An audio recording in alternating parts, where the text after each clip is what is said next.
Hey everybody, Rich here, Rich's Custom Marine and Auto. You guys may recognize this car from some of my other videos, but this is a 2007 Nissan. It's a Versa 1.8.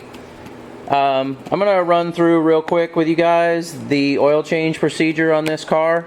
It's pretty straightforward, except the oil filter is located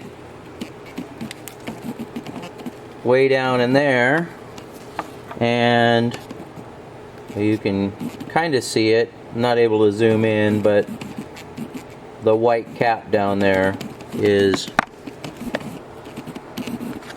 what you're looking for. So I've already gone ahead and drained it just to make this quicker, but of course here's your engine oil pan, and then the drain plug sits right there.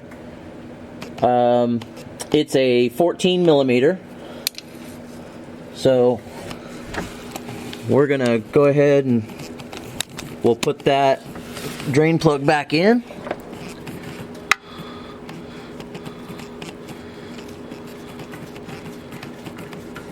Now, I was not able to find a torque value for this in all data.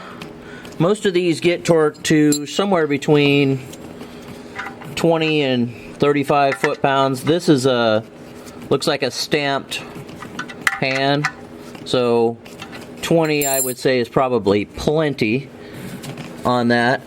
So now, right up in there is the oil filter. Alright guys, so a little camera battery issue there. So we ended up pulling this under tray off, and then we had easy access to the filter.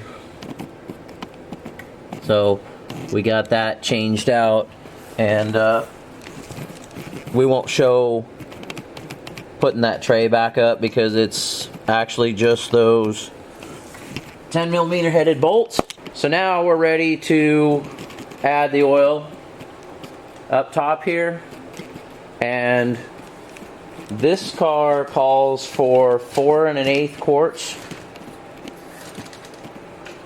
with the filter being changed, which I always thought it was interesting that they give a with and without filter amount, because nowadays on vehicles it doesn't make a lot of sense not to change the filter.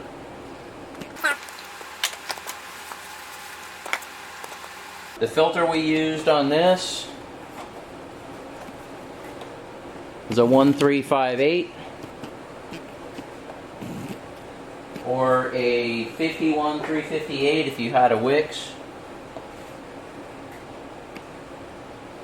These cars take 5W30.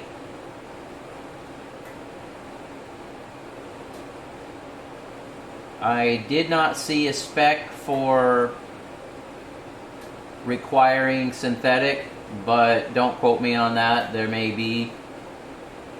I pretty much use synthetic for most of the newer vehicles, unless I know for sure that it doesn't require it. And especially the vehicles now that are 0W20, 0W16s, stuff like that, and you get down to oil that's that thin, you got to make sure you're using synthetic. But a lot of your LS's in the Chevrolet cars and trucks and stuff like that, they actually spec that you have to use synthetic oil in them for the lifters and stuff like that. And then some of your vehicles that have high pressure fuel system, they require special oil. Do yourself a favor, don't just go to the local store and buy whatever oil is on sale.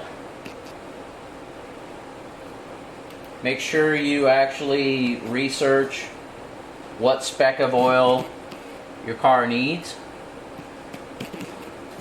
Okay, so that's got us at right about 4 quarts. So we're going to leave it at 4 quarts, and we'll check it when we set it down on the ground level, because right now, of course, we've got the front wheels off the ground, up in the air. So, but yeah, guys, make sure you check your owner's manual. A lot of times will tell you what spec you need. If not, you can go to the auto parts store and they can look it up for you. I really wouldn't go by what forums say or what you find online. And that's not to say that you can't go to the discount store or whatever else and buy oil, but when you start looking,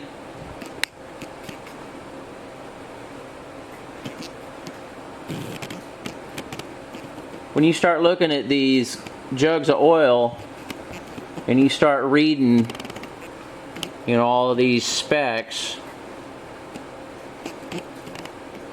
all of that matters. That's important stuff. So just make sure that it's okay to use in your car. Now, the way that these API segments work is, if you have an older car like this Versa, that, let's say it's API SH, well, it's okay to use the SN, SM because it's a later version of the same oil. But you wouldn't be able to do the opposite. So, you know, if it needed SN, you couldn't put an SH oil in there. So,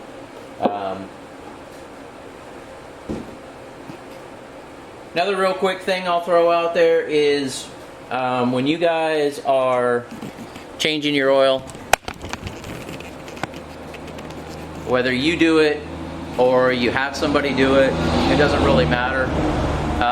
If you go by what the computer in the car says, you're going to end up with about a 10,000 mile interval.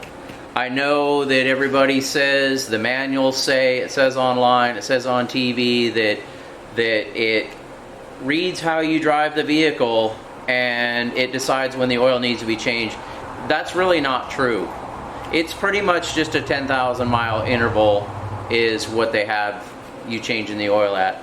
So if you use synthetic oil, I absolutely would not exceed 5,000 miles. Matter of fact, I would have a goal to change it at 4,000 miles, and that way if you run into weather or something, you can't get your vehicle to get the oil changed, or you can't go get the oil and filter to change it yourself, you've got a little bit of buffer. But I would not exceed 5,000 miles with synthetic oil. And then of course your computer is going to say something around 50% oil life remaining.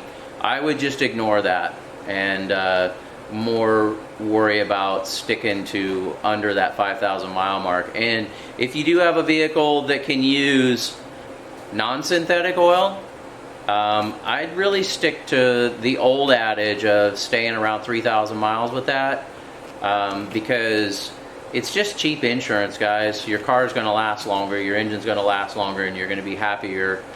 Yeah, you're going to spend a little more money on oil, but think about this. When you're changing that oil, that's a heck of a lot less money than if you had to put an engine in a car. I mean, I've done a recent long block replacement in a little car for an individual, and that bill came out to about $6,000, and that's doing things about as smart as you can money-wise, and I run a rate that's about half of what they charge in most of the towns around here. So you know, $6,000 versus even like a 6 or 7 quart pickup truck that's $50 to change the oil. That's nothing when you start comparing those numbers. So anyways, enough on that. Hey guys, thanks for watching. I appreciate it. I appreciate you guys that are following. If you want to be one of those, you can subscribe. like the video, comment, ask me questions. I do keep an eye on the comments, and I will answer your questions as I can. So Rich here, Rich's Custom Marine and Auto, we appreciate it. Thank you.